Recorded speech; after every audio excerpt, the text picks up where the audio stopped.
This is the beginning of the streaming session. We'll mute the mic here in a minute. We'll open it back up once we start the session.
All right, folks.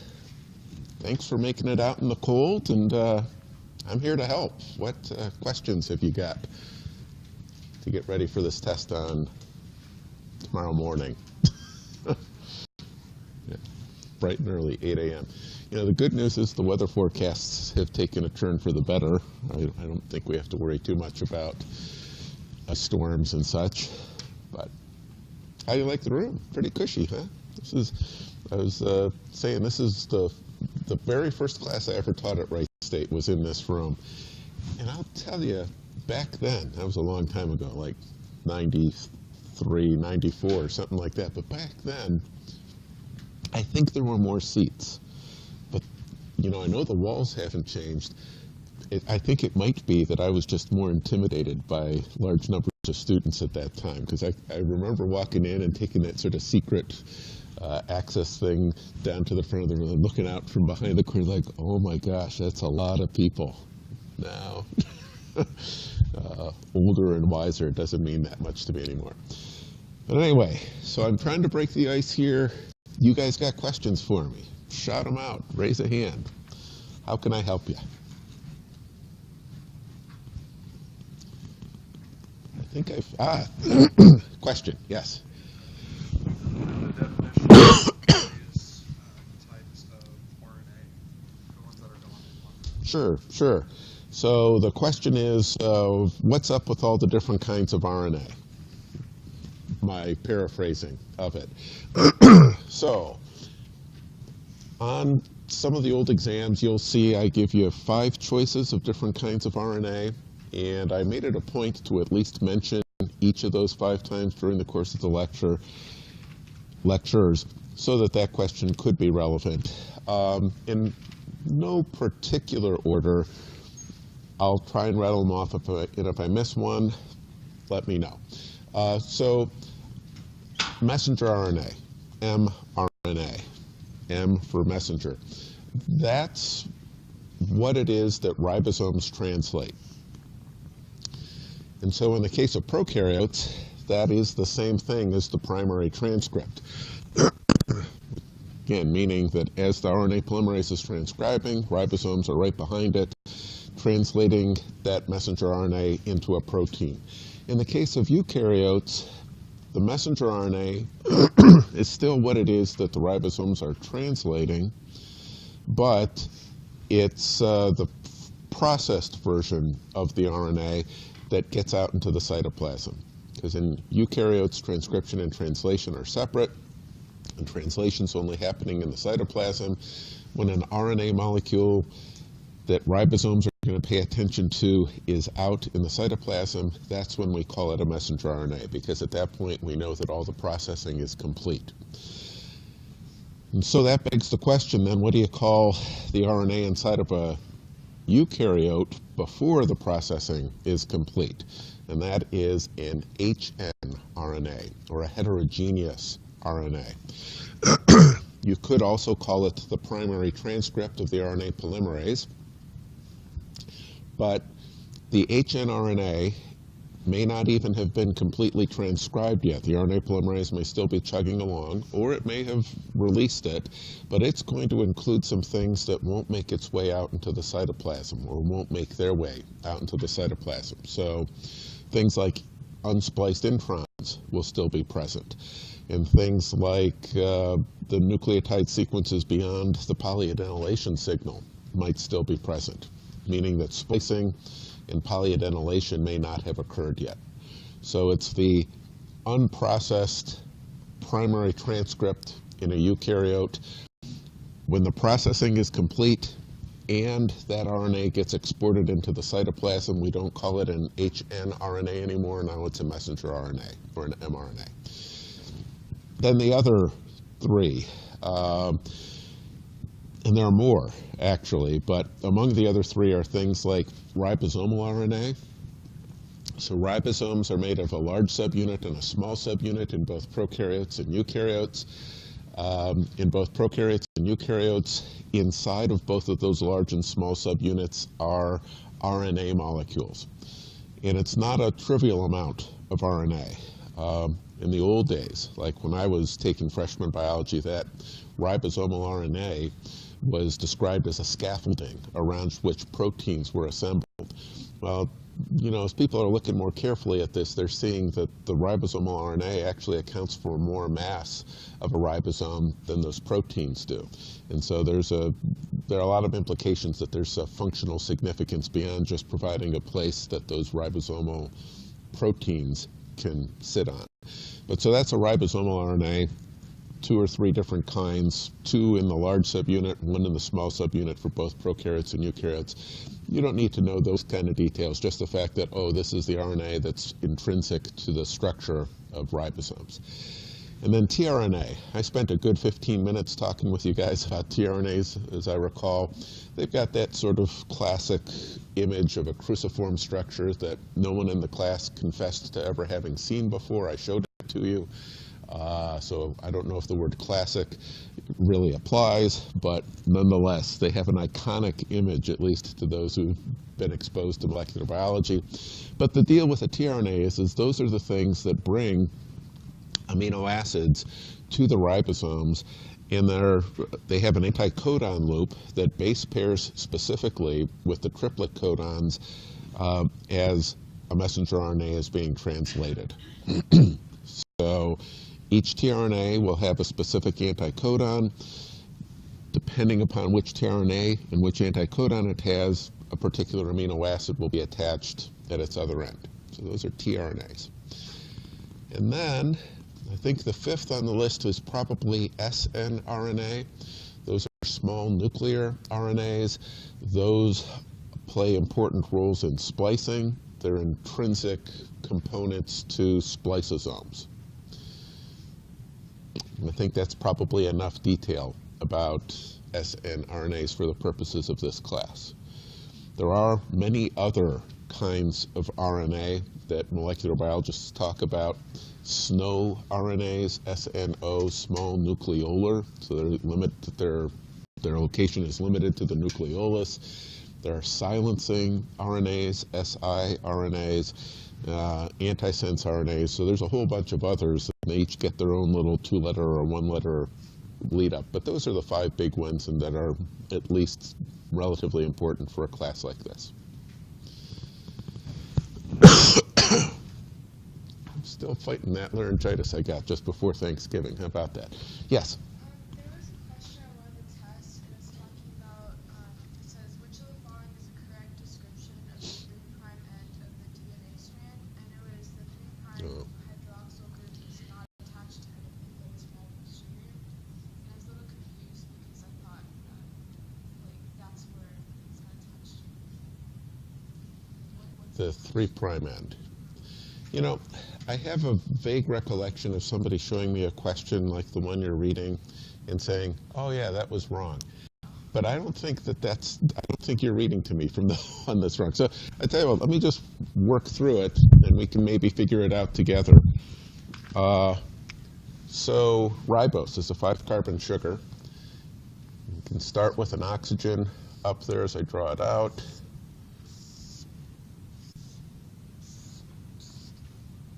Wasn't pretty, but it'll work. And there's a carbon up there. So this is the 1' carbon, the 2' carbon, the 3' carbon, 4', and the 5' is up there. When you put phosphate groups on a ribose sugar, and so the nitrogenous base gets attached to the 1' carbon. The 2' carbon is what lets you distinguish between RNA and DNA. DNA is deoxyribo, RNA is ribose, and so it'll have a hydroxyl group, whereas DNA will not. It'll just have 2 hydrogens off of that 2' carbon. The 3' carbon is going to have an OH associated with it, and that's specifically mentioned in the question that you're asking about. And if you were to add another nucleotide onto this to make it a dinucleotide, so there's one nucleotide I've sort of sketched out for you here. If we made it a dinucleotide, that next nucleotide would come in over here, and you'd make a phosphodiester bond between this 3' carbon and the 5' carbon on the incoming nucleotide. And so the phosphate groups would all be attached here. If it was a nucleotide triphosphate, you'd have the 3 phosphates there. So, does this help then with your question? What was the question exactly? There's nothing attached to the 3' hydroxyl? It says it's not attached to anything but its own sugar. The 3' hydroxyl is not attached to anything but its 3' carbon, I hope, as opposed to sugar, right? But so if we're focusing our attention on that hydroxyl group, it's not attached to anything but the 3' carbon. So this is the 3' end of a DNA strand or an RNA strand. That's the 3' end. The 5' end is going to have a phosphate group or 2 or 3 attached to it. Yeah.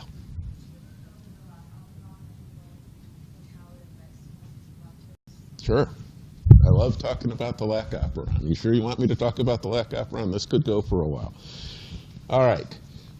I'll leave that there. It might come up again at some point.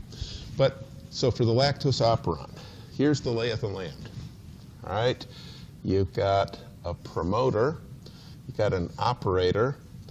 You've got a set of 3 structural genes, Z, Y, and A. And I didn't tell you guys anything about this, but you came, so this is free knowledge for you.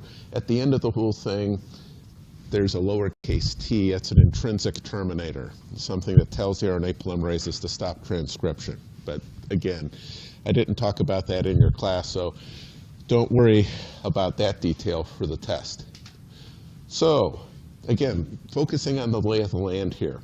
The promoter, this is what an RNA polymerase is going to be looking for. It's got a -35 sequence, a -10 sequence. It's also got that +1 nucleotide, which is the transcriptional start site. Okay, so this is what RNA polymerases would look for. The operator is the site to which a regulatory protein, I'm going to call it P-LAC-I. P is short for protein. LAC-I is a reference to the LAC-I gene.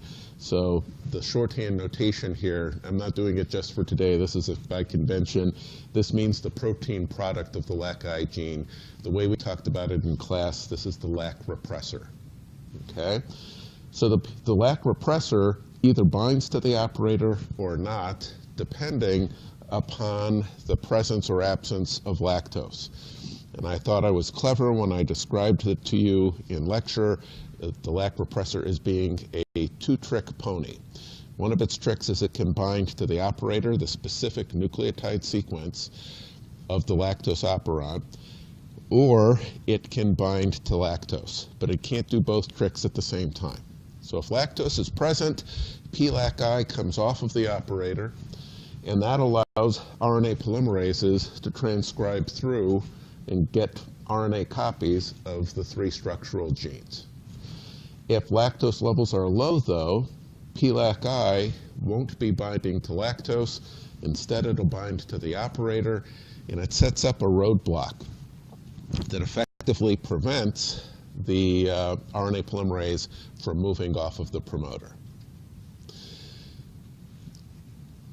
Couple just pretty details that kind of a deeper level of understanding of what's going on here, but still I think pretty cool. I don't know that I even mentioned this in lecture, but the scenario that I've described for you here lets the polymerase be poised for transcription. So it's sitting here raring, ready to go. The instant lactose levels get low, the repressor comes off and you can start transcribing.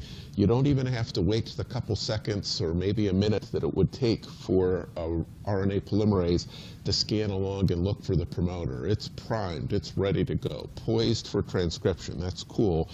It's a testament to how important and what a premium prokaryotes place on this idea of being able to respond quickly to their stimuli. So that's one thing.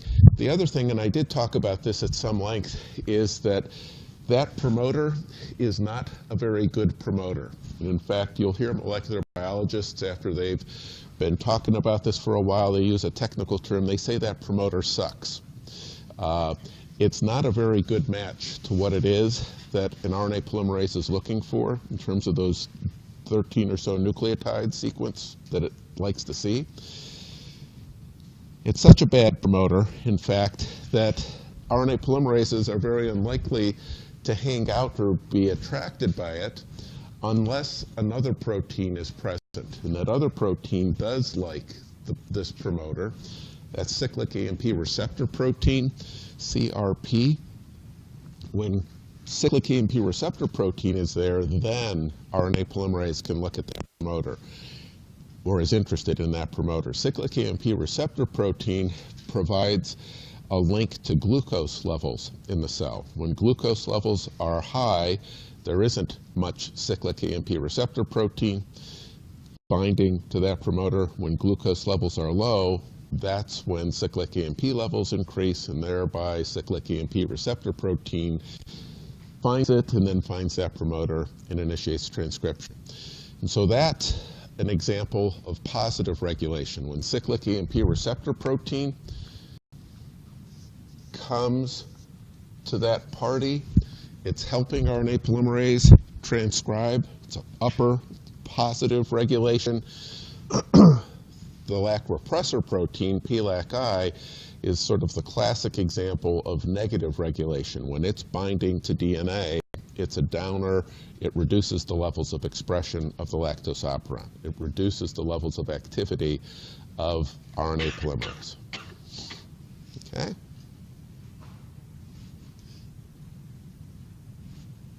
Is that good enough? All right, I'd be happy to tell you more. I saw her first, but do you have questions about what I've just talked about, or is there new? Great, well, let's deal with that, and then we'll come right to you.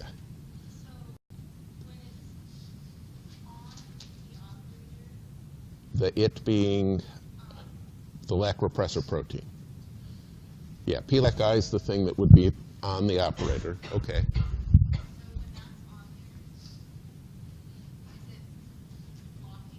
Yes. So if you're lactose intolerant, you don't have that? Okay, so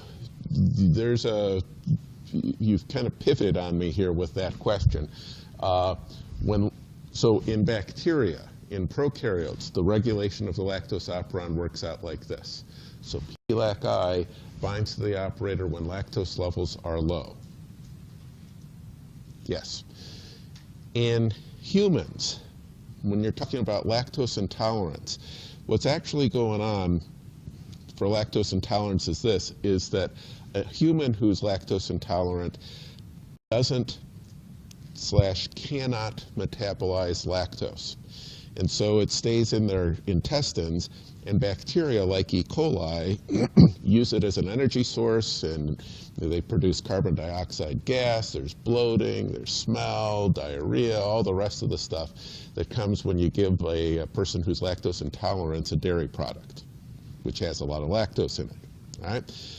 For people who are not lactose intolerant, what that means, for people who are lactose tolerant, I suppose, what that means is that we can metabolize. I am not lactose intolerant. I can metabolize lactose apparently just fine. And that's not the normal state of affairs for mammals. Like, it's a rare dog that is lactose tolerant after it gets weaned, after it's no longer a puppy. That gene for the equivalent to beta-galactosidase shuts down because dogs don't ever expect to see lactose again after they've weaned off of their mother.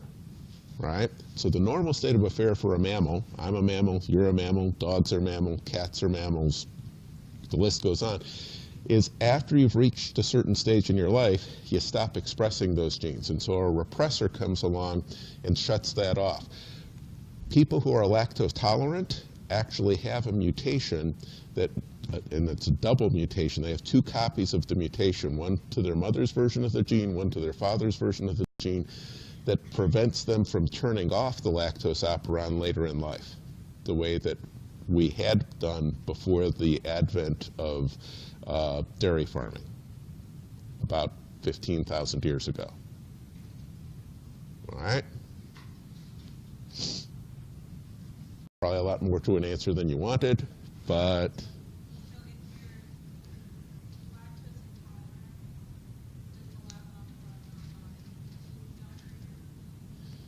if you're lactose intolerant, if you are lactose intolerant, what that means is that you are stopping the expression of the lactose operon from your genome. All right? But that results in a lot of lactose in your gut if you've had dairy products, and the bacteria in your gut are not lactose intolerant, and their repressor comes off the lac operon and allows it to be expressed. Kind of fun. All right. I was wondering if you could show us how to do number 60 on the I think I need to see it. This is the one from last year? Great. So she's asking about question 60 from last year's final exam.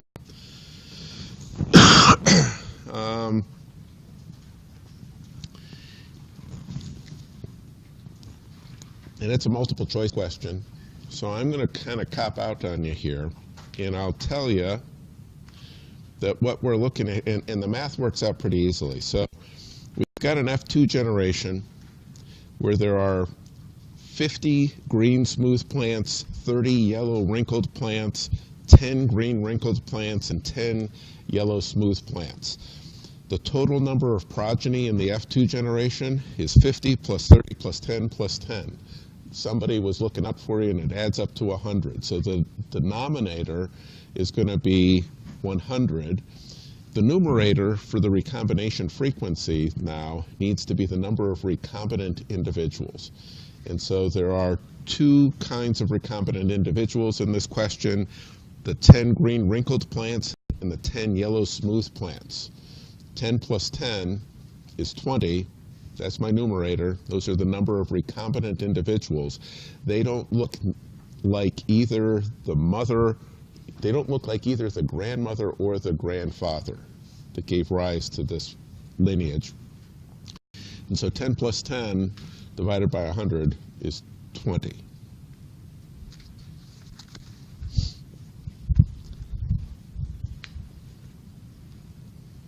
Yeah.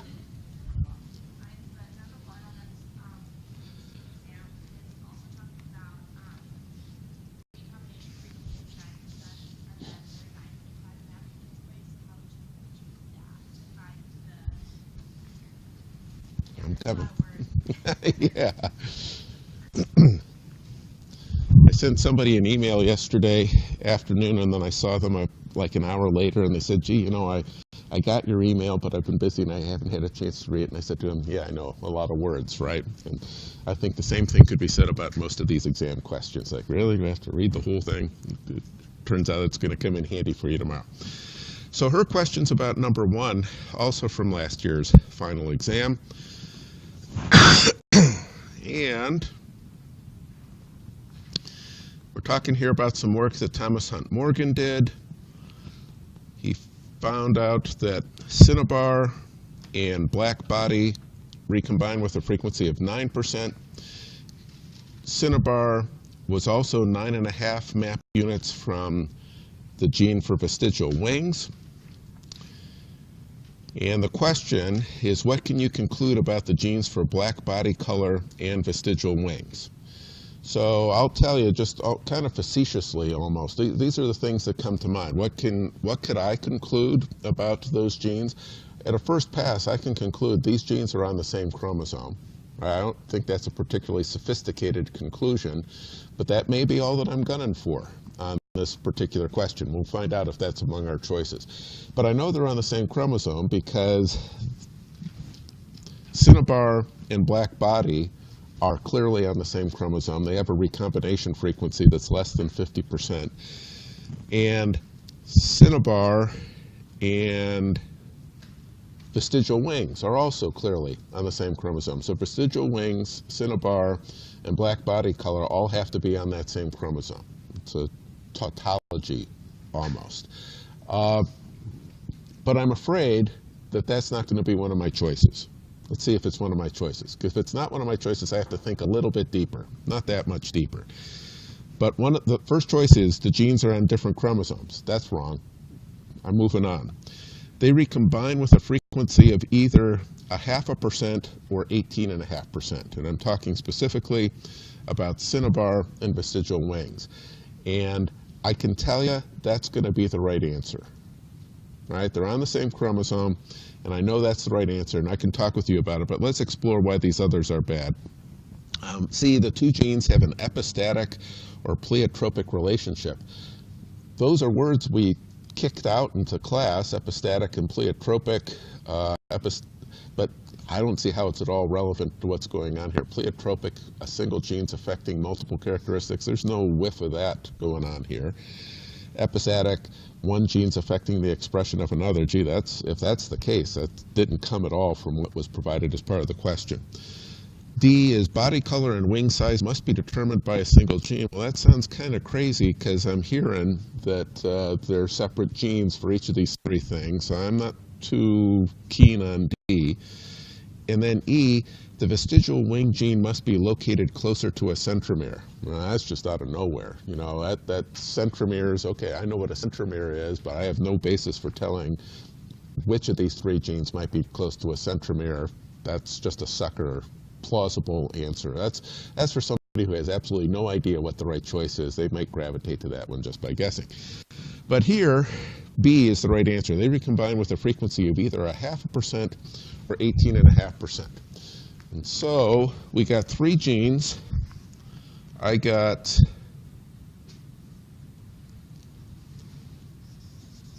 black body color and cinnabar eyes, and I am told they are 9% recombination frequency. And I have cinnabar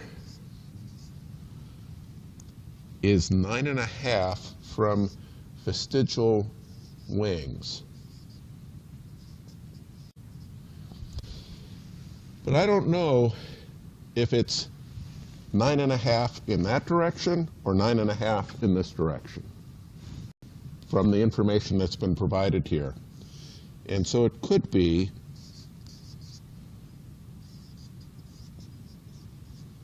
it's going to be one or the other of those. That's what it comes down to.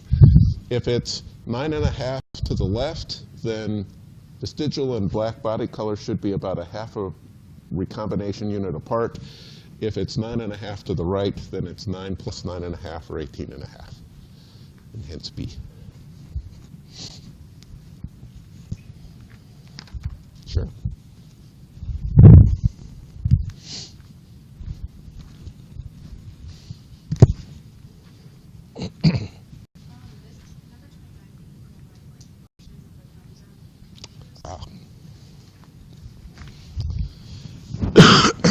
Also last year's test? Could you tell if I showed it to you?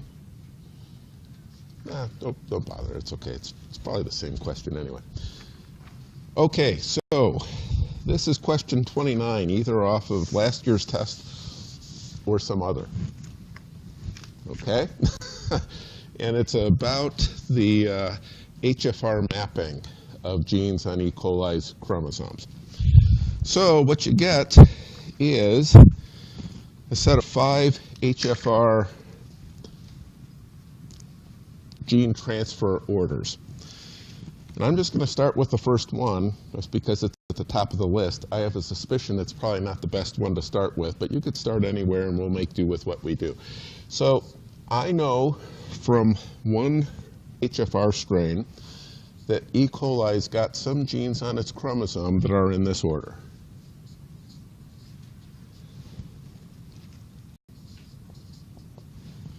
And I am just copying this straight off of the exam itself. And I think, boy, that's nice. I got a good chunk of genes there. Those come from an HFR string that's called J. Okay, good enough. But I want to know the rest of the sequence of genes on E. coli's chromosome. And so what I want to do is I'm just going to look to find one other HFR strain that gives me some information about what's around the lactose operon. I know that after the lac operon is pro and ton and AZI and LU, but what comes before? And so, do I see lac anywhere else? And sure enough, I do. AB221, the last one on my list of 5, tells me that on one side of the lac operon is pro, on the other side is ADE, on the other side of that is GAL, other side of that TRP, other side of that HIS.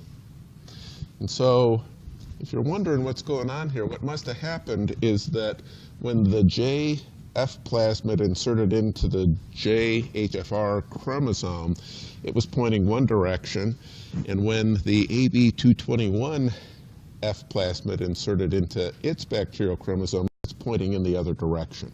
So one's telling me what's on one side of the lac operon, the other one's telling me on the other side. And again, this comes from AB221. I also get that from AB221. So now I want to know what's on the other side of HIS.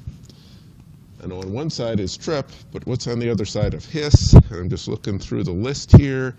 There must be another HIS here somewhere. Sure enough, AB219 tells me that on one side of HIS is TRIP and GAL. It's good to confirm that.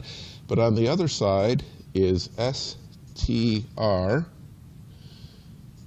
MAL, XYL, and MTL.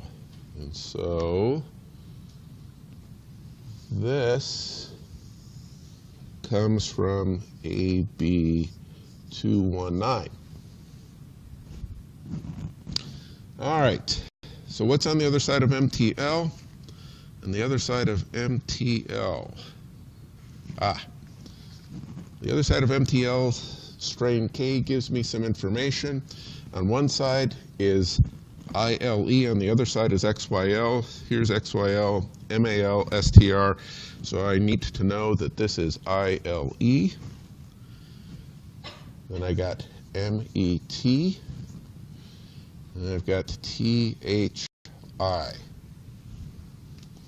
So this comes from strain K. And what else is going on with THI? On one side is MET and ILE. On the other side is THR. And on the other side is LEU and AZI. So I've come around the circle now, and 9 gives me information from ILE all the way through there.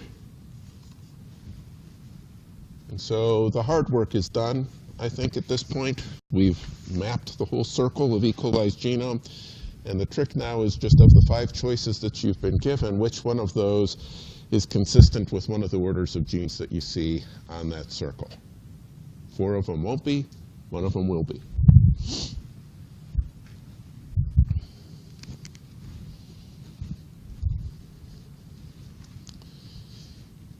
Kind of a puzzle. Yeah.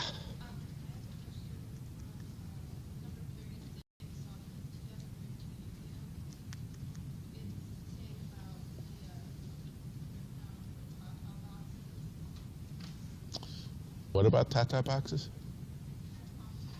Uh-huh.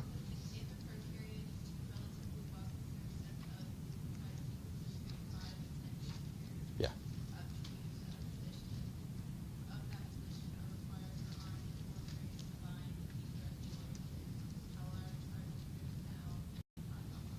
Sure.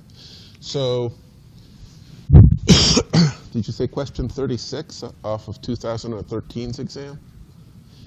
So that question is diving in a little bit deeper on what's going on with this promoter. I've already mentioned it this morning that the promoter has some sequences at -35 and -10 and that +1 nucleotide. That's what the RNA polymerase is looking for to say, this is where the starts of some genes are. I should sit down here and start transcription. The question, 36 from 2013, is just asking how many nucleotides are we talking about? How big is that -35 and how big is that -10 sequence?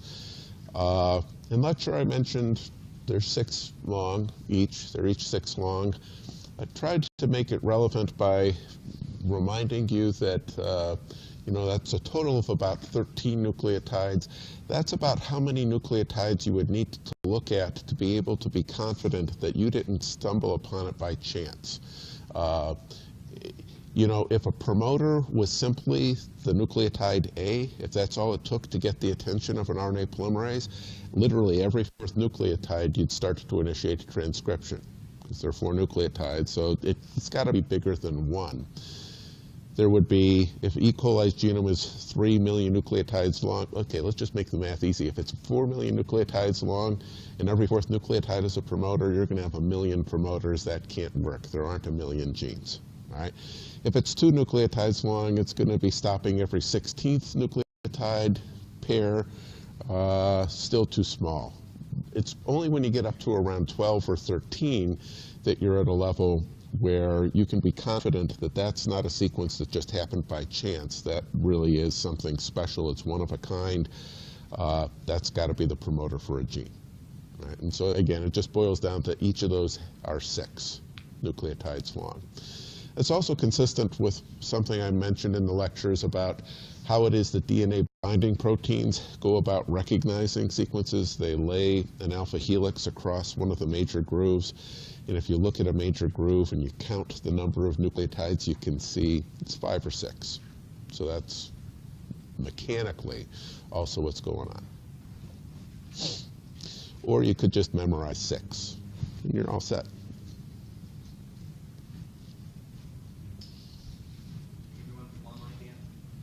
Okay. This one goes to, it's asking, a hen is heterozygous for a sex-linked recessive lethal gene. What ratio of males to females will be produced when she is crossed with a normal rooster? Okay, so there's some people who are joining us today virtually. So we're doing this online as well. So the hen, we got a hen who's heterozygous for a sex-linked recessive lethal gene. Okay, that's the premise for this question. And the question then asks, what's the ratio of male to female or female to male? I'll figure out male to female, and then if it should be female to male, it's easy to have you guys figure that out on your own. So we got a hen. She's female, and she's got, they name the sex chromosomes differently in chickens than in birds than they do in humans, but for the sake of simplicity, I'm just going to call her XX. That's the kind of nomenclature we would use for a mammalian sex chromosome. But I'm telling you, she's recessive lethal for one gene. All right, so let's do that. XX, that means she's female. On one of those X chromosomes, she's got something that's bad. Okay? And she has chicks with a male, a rooster, I suppose we call them. Showing off my agricultural chops here. Right? So this rooster is XY in human terms. Okay? So if this rooster packages up a sperm with an X chromosome and it hooks up with an egg with this X chromosome, you're going to get a baby chicken that's got two X chromosomes. That's going to be a female chicken, right? And it should be just fine, no problems with this female chicken. If this rooster packs up a sperm with this X chromosome and it hooks up with this X chromosome, you're going to get something that looks like this. A heterozygous recessive lethal, just like dear old mom, but female. Two X's, one good X, one bad X. But because you got the good, it overwhelms the effect of the bad. That chicken's fine. And female.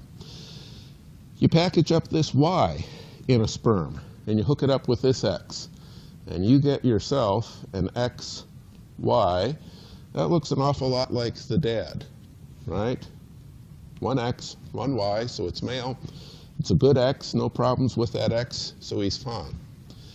But if you package up this sperm with this X, you package up this Y in a sperm, and you hook it up with an egg that has this X, what you get is X with the bad recessive lethal gene and a Y. Now, XY means male. However, in this instance, there is no good X to take the place or to override the effect of that X with the recessive lethal. It's recessive, but there's nothing to dominate it and make it not manifest itself. And so this male isn't going to be with us. We're not going to see that guy, literally, because he had a recessive lethal on his X chromosome. And so the ratio here between this heterozygous female and this relatively normal male, as best as we can tell, is you're going to have two females for every one male. And if you want the ratio to be male to female, it's 1 to 2, right? So depending on the question, that's what's up. Good enough? All right. Anything else?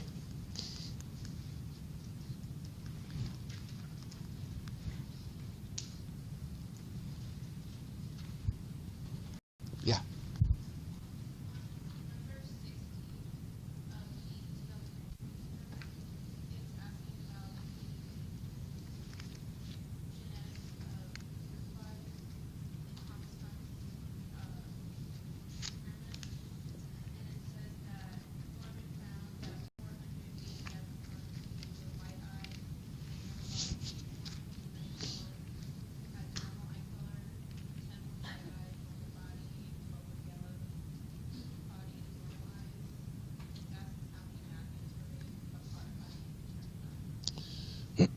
So question 60 off of the 2013 exam gives you some data from one of Thomas Hunt Morgan's experiments. I picked up eye color, and then there's something else, some other trait that's being considered. And then you get the number of some progenies in an F2 cross. That's what it comes down to. The total number of progeny is all four added together. That's the denominator. Okay. The numerator here is the fraction, it's the number of individuals that are recombinant. And the trick to recombinant is they've got a combination of traits that are different than anything that you saw in the grandparents. And so in this instance, it's those two small numbers are the ones that are new under the sun. Nobody in that family had looked like them before. So I think the numbers were 10 and 12. 10 plus 12 is the number of recombinant individuals. The total number of individuals is the total number of individuals. So you add all four numbers together. The recombination frequency is that simple math. It's the numerator divided by the denominator. That's the recombination frequency. When you express that in terms of percent, that translates it to map units. One map unit corresponds to 1% recombination frequency. Okay? For questions like that, it's my inclination to make the math easy or unnecessary. All right, so that one, it sounds to me like you may actually need a calculator, but I hope the choices were such that, no, these are just obviously incorrect, and this one's in the ballpark. So what are like the definitions between positive regulation control and then negative? So the question is, what's up with positive and negative regulation of gene expression?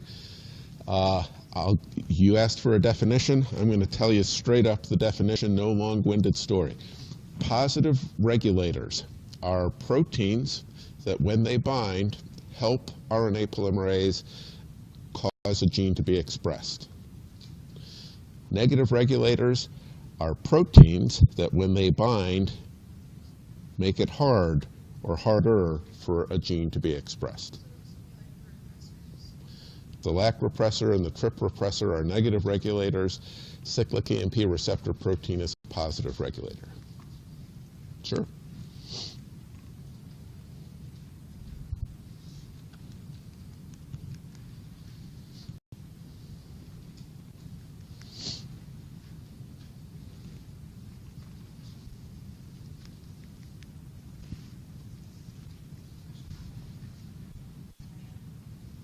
On what? Okay.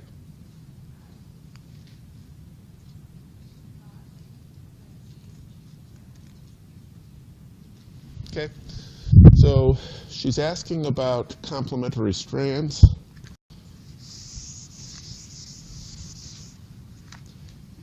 And here's the things that I think are kind of relevant or interesting about complementary strands. So keep track of the orientation of DNA molecules. For the rest of your life, if you get confronted with a DNA molecule, notice where its beginning and where its end is. The beginning is the 5' end. And I'm just going to write out some random letters, G, A, T, C. That gives me a good mix. And then G, G, G. How about that? So the 5' end is there. The 3' end is there. If this was a double-stranded DNA molecule, the two strands are anti-parallel. They're pointing in opposite directions. So I can fill that in right away.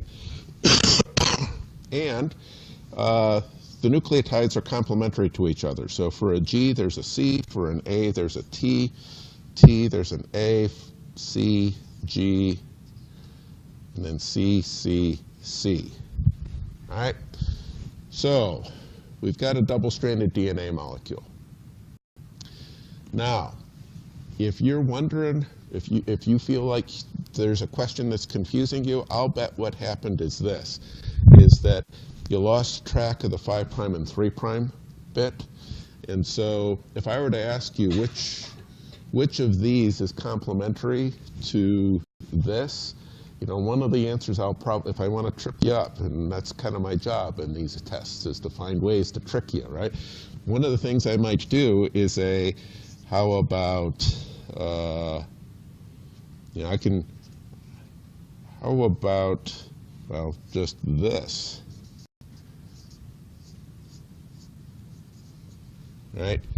This is not complementary to this in a double-stranded DNA molecule kind of way, right? And what I could also do is I could say 5' to 3' CCC GATC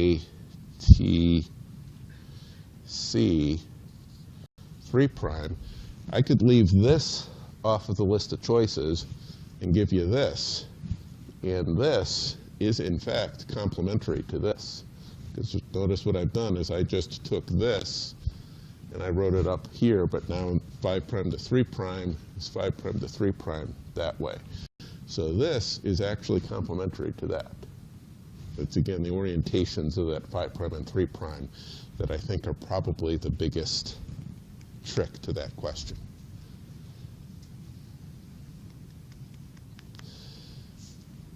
So there's two things I'm asking about on that question. There are two concepts that I'm pinging on. One of them is, do you know that for every G there's a C? And that's, you are all over that. And then I'm also checking, do you know the importance of the orientation? And that's another sort of level of wrestling with this question. And if you're going through the questions quickly, you might miss that and bite on an incorrect choice.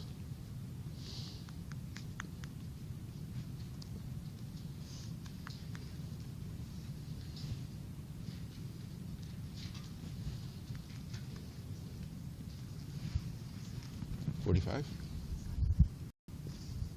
$47. All right. It's from 2016.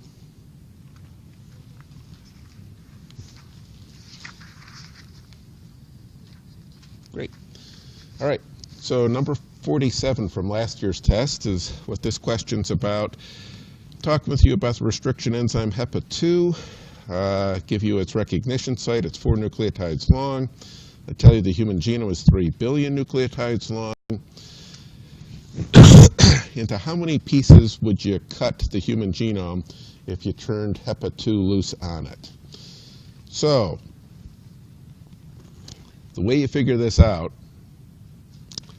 thankfully I give you some of the math here. B is the right choice, but the way you figure it out is you've got a genome that's 3 billion nucleotides long. And if I asked you how often would you encounter an A, you would say, oh, every 4th nucleotide on average would be an A. And if I asked you, well, so what fraction of the nucleotides in the human genome are A, you would take 3 billion and divide it by 4. But I'm not asking you how often you'd encounter an A. I'm asking you how often you would encounter CCGG, a particular set of 4 nucleotides. Those 4 nucleotides will only occur every 256th set of 4 nucleotides that you look at. Right? 1 nucleotide every 4th, 2 nucleotides every 16th, 3 nucleotides every 64th, 4 nucleotides every 256th set of 4. So 3 billion divided by 256 is what I give you as part of the answers here. And I tell you, I've done the math with a calculator apparently, and I tell you roughly 11.7 million times you would find that in a genome 3 billion nucleotides long.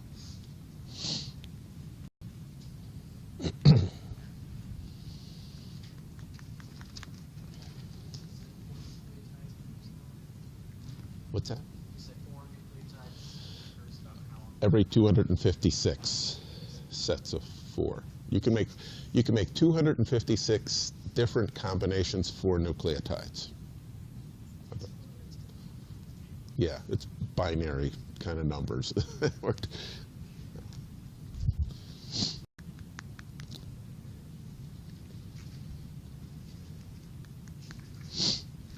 You know, there's a clock on the wall behind me here, and I'm frankly shocked that we've been at this for about 55 minutes. I mean, I feel like I've been talking for about 15 minutes, so I'm like in some sort of time warp here. Maybe that means I'm having fun.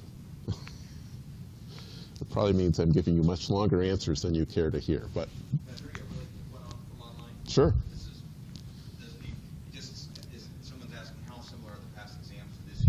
Yeah. And are the questions taken from past exams? So for those of you who didn't hear, how similar is tomorrow's test to the ones that you'll see on the pilot page for the course. I found that I spent more time working on this year's test than I typically do. And so that translates very directly into this exam is going to look more different than the other pairs of old tests that you'd looked at. So if you looked at 2014 and 2015, you'd look at it and say, oh man, like 80% identical. This is going to be more different because I had more time to work on it, or better, I took more time to work on it. But I did start with the 2015 test. I literally copied it as a Word document and I pasted it into a new Word document. So that's the starting point, and then I went through question by question. I cut 2 out because this one's only got 58 questions as opposed to the 60 that I've had in previous final exams.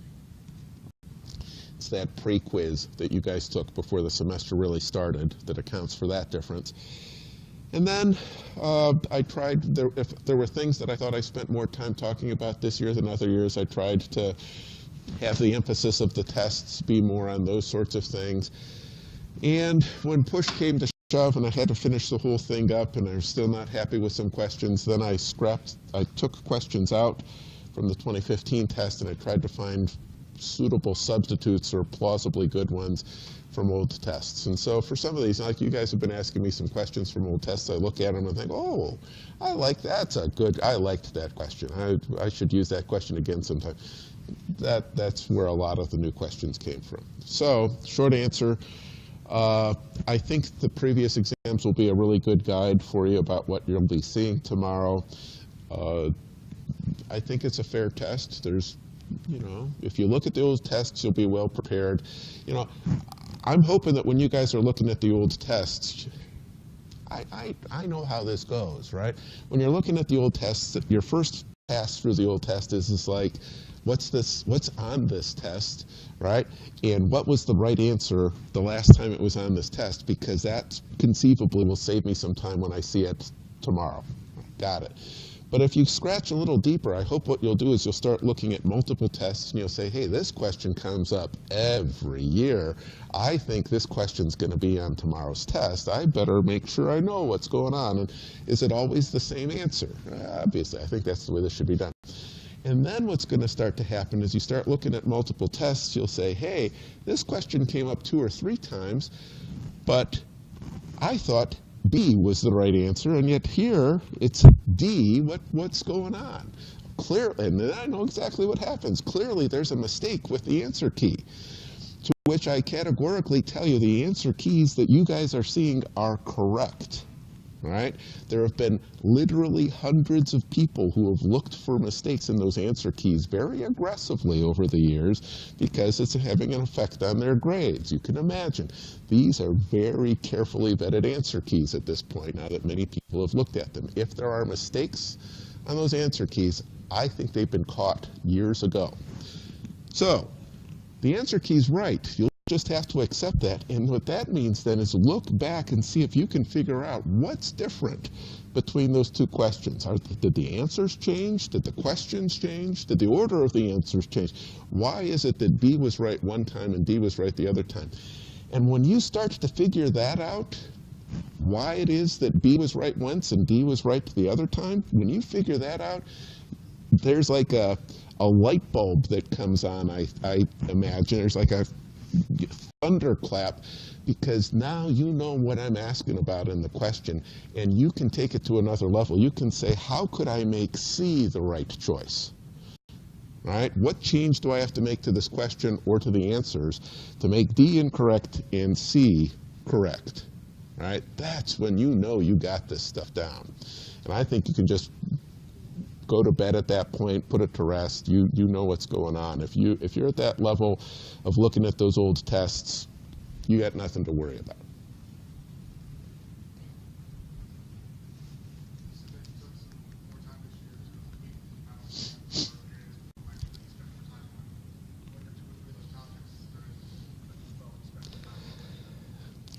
It's far enough off that I actually started working on making this final exam about 2 weeks ago. And so it's the things I was talking about 2 weeks ago. Stuff like the lac operon. I say, ooh, I want to make sure I talk about this so I can ask this question. And you may have noticed, was it the last lecture? I think it was the last time we met last Thursday. I said, all right, well, I guess I can stop now because these are all the things that I'm going to ask you about on the final exam. There was more stuff in the lecture outline, you might recall, and I said, I don't even remember what that thing was, but I said something and I said, okay, I'm done. We can walk away at this point. The class period was over, but that was a point that I wanted to make sure I made because I knew I had a question about that on the final exam. I think the lac operon would be a good thing to focus on. Beyond that, off the top of my head, I don't have a clear recollection. Your guys' assessment will be as valuable as mine, talking with you right now. I remember starting working on the test when I was talking about the lac operon.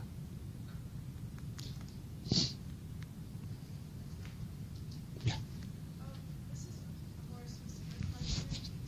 There's a question on one of the tests that talked about set exons. Could you explain those? I didn't talk about that at all this year. In fact, I think I talked about that one year, and I decided I don't want to talk about that anymore in this class. So I'm not going to ask you anything about cassette exons. No.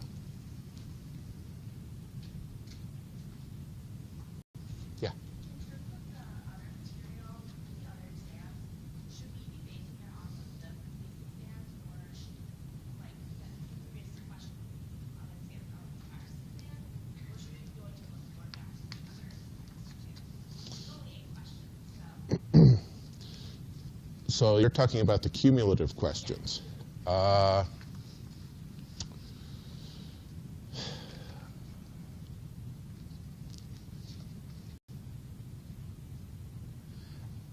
remember looking at the first exam you guys saw and the second exam you guys saw, and I remember thinking, oh, I think a lot of people had a hard time with this question.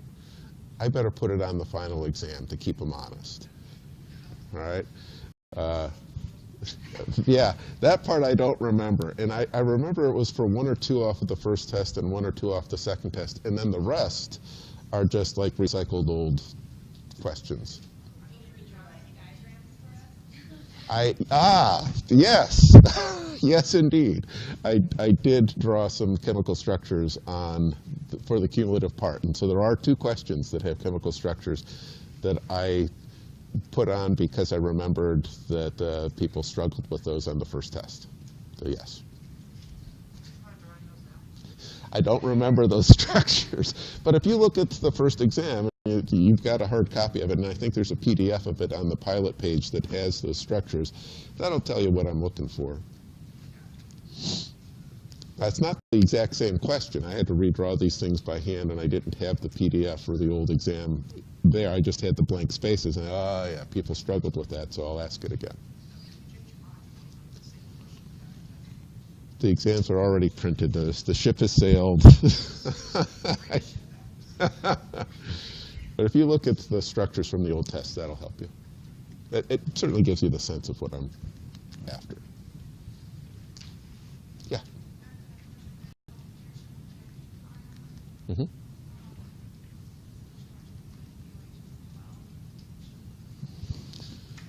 Sure. So if a solution has pH 12,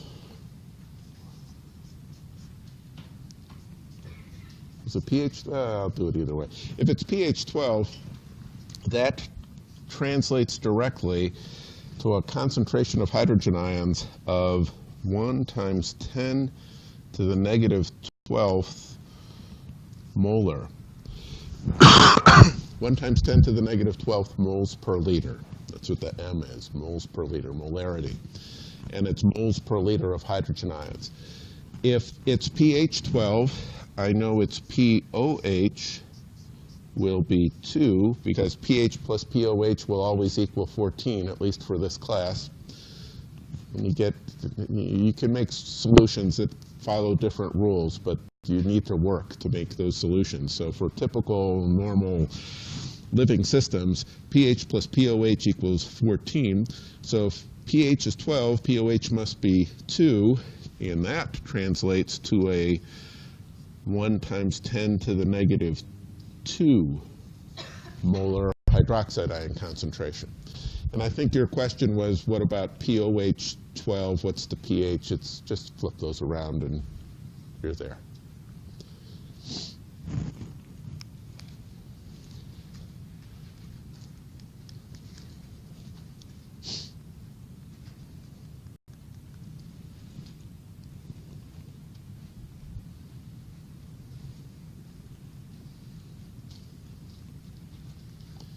There comes a point in every review session where I think we're at. I'm sensing we're in the home stretch. Nobody has a burning question right now, but there will still be more. I also know that from past experience. And so, you know, in the next 5-10 minutes, tell me what else is on your mind, and let's see what I can help you with. If you're wondering, do I bail now or do I stick around? I think if you decide to stick around, you're sticking around for like 5 or 10 minutes, and then everybody's going to leave. And I'd like to leave at 11:45 to make it to where I have to be, but.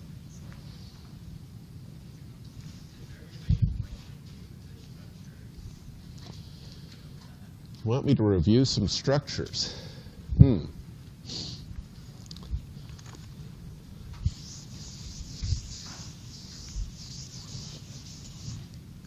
Well, here's some fairly basic rules.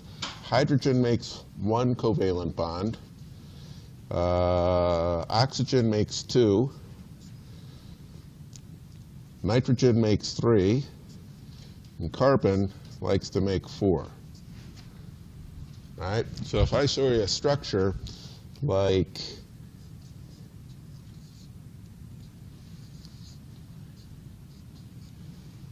that's just wrong. Okay, the problem here is that yeah, the hydrogen's fine, the oxygen's okay, the hydrogen's fine, but that nitrogen's missing something, right? And so, you know, something like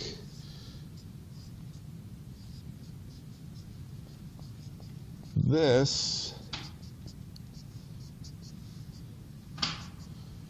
nothing wrong with that. Right? The carbon's got 4 bonds coming off of it, the oxygen's got 2, the hydrogens all have 1. So I think it could be maybe as simple as that, what's going on with that sort of thing.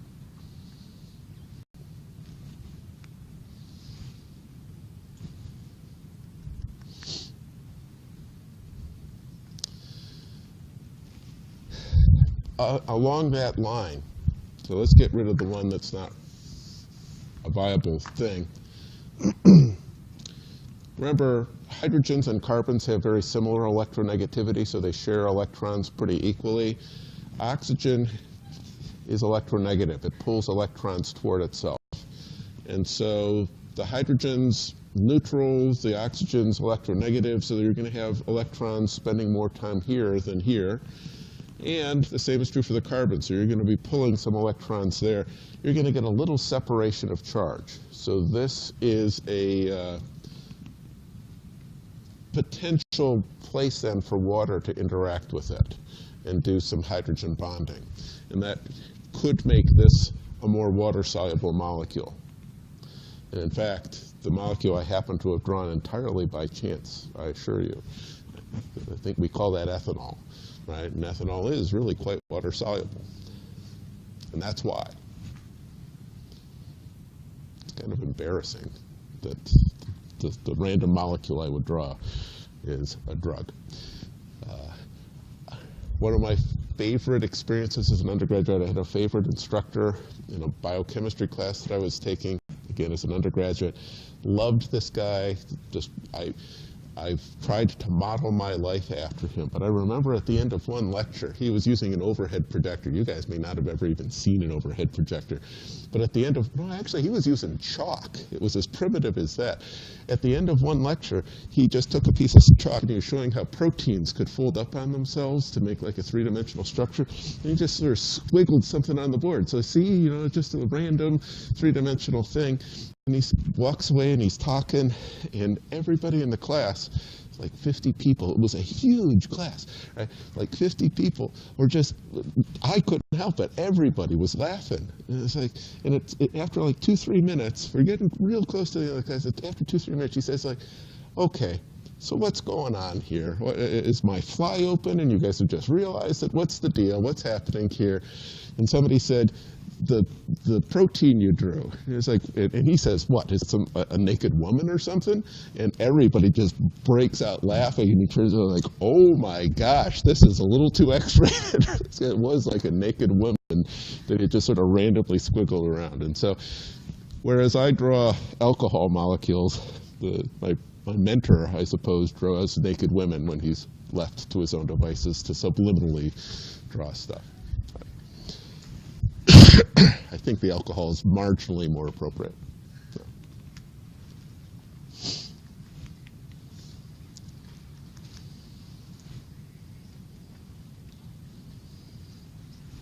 So the Exodus has begun. Anything else? I've been telling you guys over and over again, I don't think you should take more than 45 minutes on tomorrow's test. Maybe an hour would be typical for a student. I don't look at it and think, wow, this is a really hard one. I think it's kind of a run-of-the-mill kind of final exam for the Bio 1120 class that I teach.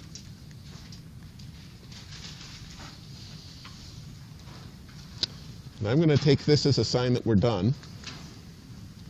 If you have questions, come on up and I'll help you out.